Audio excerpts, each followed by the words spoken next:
Today we're going to take a little look at the testing and setup of a small budget, short schedule shoot that we did for a local college. Our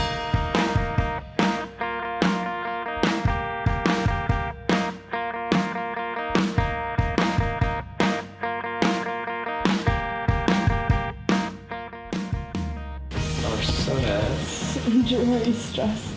I'm stressed.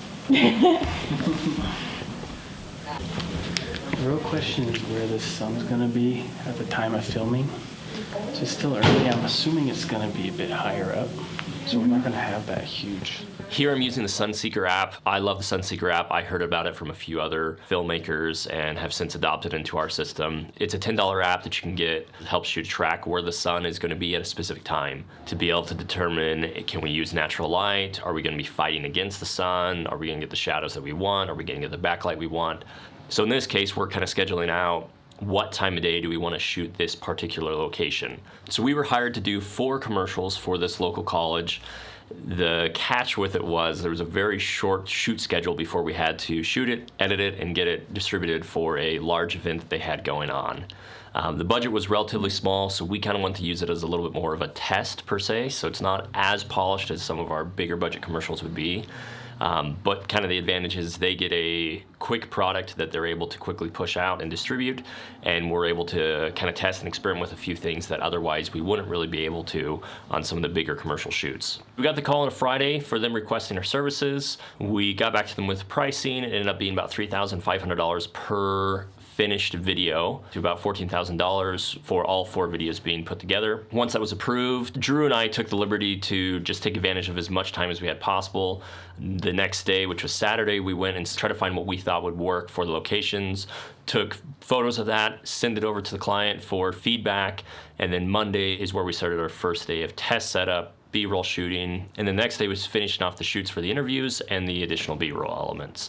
Then from there it was editing throughout the rest of the week and then delivered at the beginning of the following week. So you're thinking this? Yeah. Yeah. Not as much light in here as I thought. There might be after noon, maybe. Yeah. See, I think the essence of like this, like with the molding and stuff, it just feels... It is a very small college, so when we approached it, we didn't want it to feel small in terms of the visual essence, even though physically it is a small school. In terms of aspirations and what you're able to accomplish at this particular college, we felt like it competed with some of the bigger universities. So we wanted to figure out how can we show that visually through how it's shot. A big part of that was choosing locations that felt open, that felt friendly, and try to get that atmosphere across. Trying to make the school look big, inviting, warm. So we want windows. I want kind of close-up shots on the subject, but nice big wide backgrounds behind them. So it looks out of focus all out behind it. And then we'll bring our lighting and we'll make it look really nice.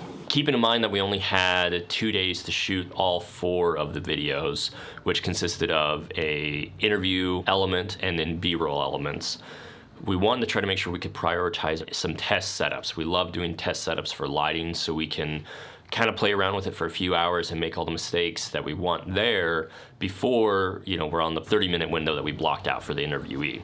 As we're going through the test setup, the first thing is we get the camera set up. We found it best to position the camera handheld, get it to where it feels perfectly right, where the framing just matches up, and then stick it on a tripod. Typically, we'll start with practicals first, and then we build the key and the backlight off of that.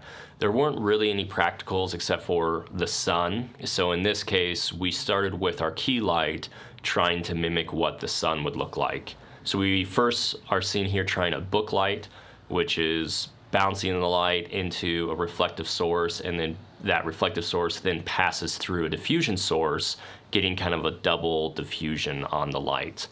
What we found was competing with the sun, the 3K just wasn't powerful enough shooting through a bounce and a diffusion. So we ended up opting just for a straight diffusion. Again, trying to mimic the sun, just the main 3K through a diffusion, and then a backlight just hitting them behind the head, opposite of the key light to be able to give just a little bit of separation. But we did end up sticking a Cucaloris, or a cookie, where we just had a piece of cardboard with some slats cut out of it to kind of look like blinds.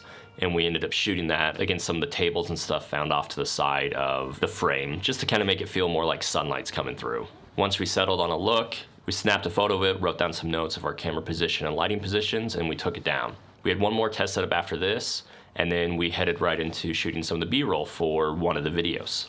Now, in terms of lighting for the B-roll, we decided to close down the blinds because it just was kind of giving us more of an overall ambience of light, which made everybody look really flat. So we closed the blinds down and then stuck the 3K up in the back behind where our subject was and just blasted with a big backlight. At the time, this is the first shoot that we had used our 3K light on. This is the Duracast LED Fresnel 5000. It's a 500 watt chip on board LED, which comes to about a 3000 watt tungsten equivalent.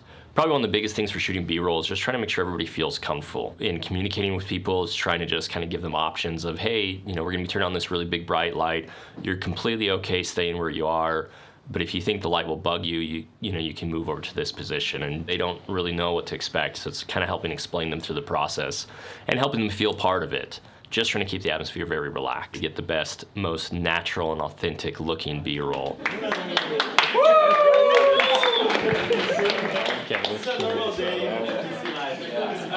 I know this guy.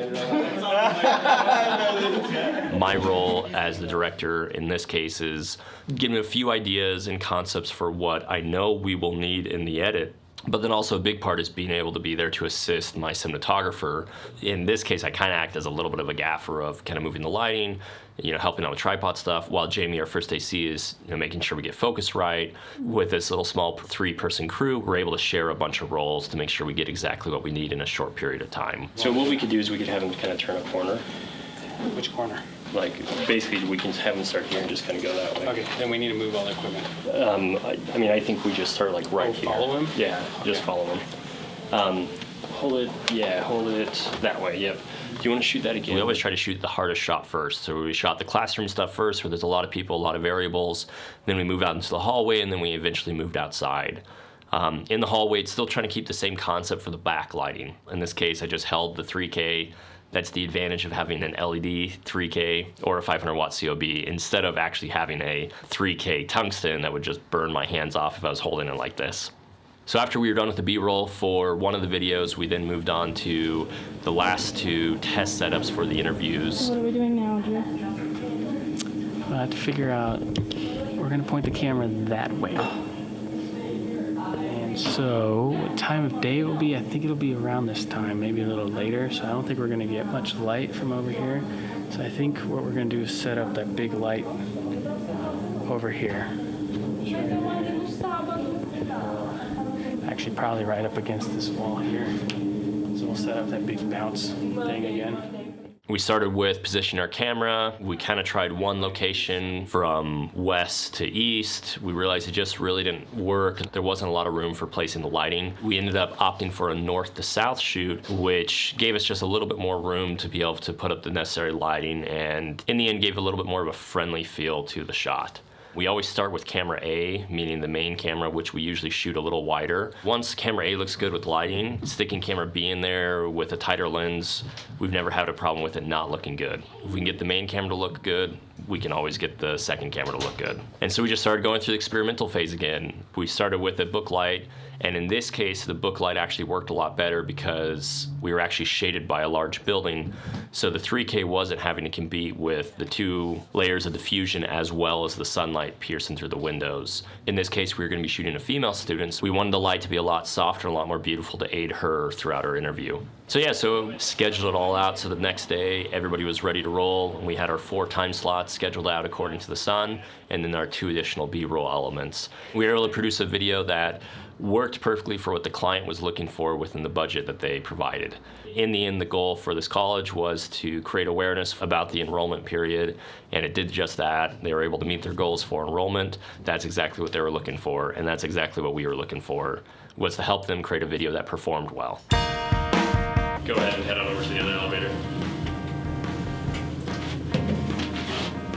What do you think? I don't really think anything. I hope there's not too many people Find our way. waiting for these elevators.